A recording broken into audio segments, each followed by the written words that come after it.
সকলোকে শুভেচ্ছা জনাইছোঁ। আপোনালোকক নিমন্ত্ৰণ কৰি এলায়েন্সে এটা স্পৰ্শকাতৰ বিষয় লৈ আমি অসমৰ ৰাইজক অৱগত কৰিব বিচাৰিছোঁ যে 19 জুলাই উজনি অসমৰ দুখন জিলা চৰাইদেউ আৰু শিৱসাগৰত বানে যি মহাপ্ৰলয়ৰ সূচনা কৰিলে, সেই তাৰিখৰ পৰা আজিলৈকে শিৱসাগৰ জিলাখন বানমুক্ত হোৱা নাই। পানী আংশিক পৰিমাণে কমিছে, কিন্তু দুৰ্যোগ দুৰ্ভাৱনাবোৰ মানুহৰ কমা নাই। এতিয়াও হাজাৰ হাজাৰ বৰ্ণাঢ্য ৰাস্তাত আছে, কেম্পত আছে, ঘৰলৈ যাব পৰা নাই। মানুহৰ দুশ্চিন্তা ক্ৰমান্বয়ে বাঢ়িছে। ৰাইজৰ মানসিক পৰিৱৰ্তন হৈছে। ৰাইজে এনেকৈ ভাবিছে লাহে লাহে পানীটো কমি যাব, কিন্তু মোৰ আপোন ঘৰখন কি হ'ব? গৰু উটি গ'ল, গাহৰি উটি গ'ল, ছাগলী উটি গ'ল, ঘৰৰ ভিতৰত থকা সোণৰ অলংকাৰ পানীয়ে উটুৱাই লৈ গ'ল, গাড়ীকেইখন পানীৰ তলতেই আছে, মই জীয়াই থাকি কি কৰিম? এনেকুৱা ধৰণৰ মনস্তাত্ত্বিক পৰিৱৰ্তন ক্ৰমান্বয়ে শিৱসাগৰ জিলাৰ বৰ্ণাঢ্যসকলৰ মাজলৈ আহিবলৈ ধৰিছে। আৰু এই মনস্তাত্ত্বিক যি পৰিৱৰ্তন, এই পৰিৱৰ্তন কাৰ কাৰণে হ'ল? চৰাইদেউ আৰু শিৱসাগৰ, য'ত কোনো কালে কোনো দিনে এনেকুৱা দুৰ্যোগ হোৱা নাছিল, সেই জিলা দুখনত এনেকুৱা দুৰ্যোগ কিয় হ'ল? চৰাইদেউ লেখীয়া ওখ পাহাৰীয়া অঞ্চলত কেনেদৰে বানপানীয়ে সকলোকে গ্ৰাস কৰি পেলালে? আৰু শিৱসাগৰ বিস্তীৰ্ণ অঞ্চল বানপানীয়ে প্লাবিত কৰি মানুহৰ জনজীৱন, সামাজিক জীৱন, অৰ্থনৈতিক জীৱন সম্পূৰ্ণৰূপে তছনছ কৰি এক বেদনাদায়ক মুহূৰ্তলৈ মানুহবিলাক ক্ৰমান্বয়ে ধাৱমান হৈছে।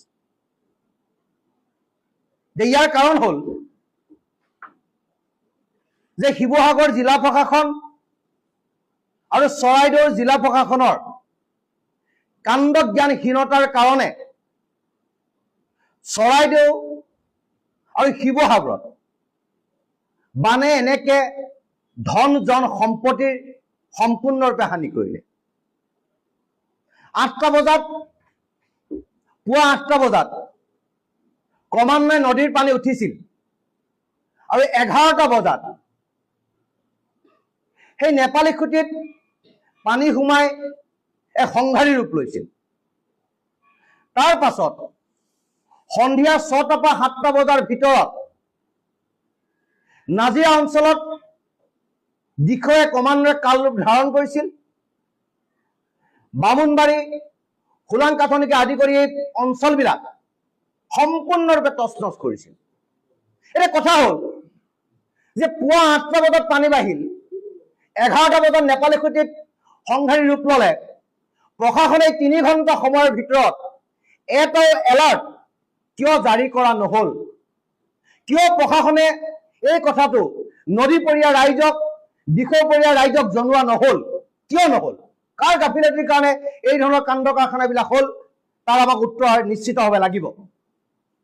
আৰু 11টা বজাৰ পৰা সন্ধিয়া 6টা পৰা 7টা বজাৰ ভিতৰত যেতিয়া নাজিৰাত বানে সংঘাৰী ৰূপ ল'লে, তেতিয়াও প্ৰশাসনে কোনো ধৰণৰ ব্যৱস্থা গ্ৰহণ নকৰিলে। এই ব্যৱস্থা গ্ৰহণ নকৰাৰ কাৰণে এই বিস্তীৰ্ণ অঞ্চলত মানুহৰ জনজীৱন সম্পূৰ্ণৰূপে তছনছ কৰি গুচি গ'ল। মানুহে জীৱন হেৰুৱাবলগীয়া হ'ল। কোনোবাই পিতৃ হেৰুৱাইছে, কোনোবাই পুত্ৰ হেৰুৱাইছে, কোনোবাই ভাইটিক হেৰুৱাইছে, কোনোবাই ভাতৃক হেৰুৱাইছে, আৰু কোনোবাই ঘৰৰ 4জন সদস্যকে হেৰুৱাই সম্পূৰ্ণৰূপে নিথৰুৱা হৈ গুচি গ'ল। কিয় হ'ল? তাৰ উত্তৰটো আমাক কোনে দিব? এই যে প্ৰশাসনৰ গাফিলতি, এই যে চৰাইদেউ জিলা শিৱসাগৰ জিলাৰ প্ৰশাসনৰ সম্পূৰ্ণ নীৰৱতা, এই নিষ্কৰ্মাৰ লগত কোন জড়িত হৈ আছে? এনকোৱাৰী আমাক লাগিব, তাৰ উচিত উত্তৰ আমাক লাগিব। কাৰণ চৰাইদেউ আৰু শিৱসাগৰ জিলাৰ ৰাইজে এতিয়াও বানত ককবকাই আছে। শিৱসাগৰ বিস্তীৰ্ণ অঞ্চল, আপোনালোকে গাঁৱলৈ যাবই নালাগে, আপোনালোকে শিৱসাগৰ টাউনৰ কাষৰ সেই কোৰ্টৰ সন্মুখলৈ যাওক, দেখিব তাত বিস্তীৰ্ণ অঞ্চল প্লাবিত হৈ আছে। গতিকে ইয়াৰ এটা উচিত উত্তৰ আমাক লাগিব, আৰু আমি চৰকাৰক কৈছো ইয়াৰ তদন্ত অতি শীঘ্ৰে কৰিব লাগিব।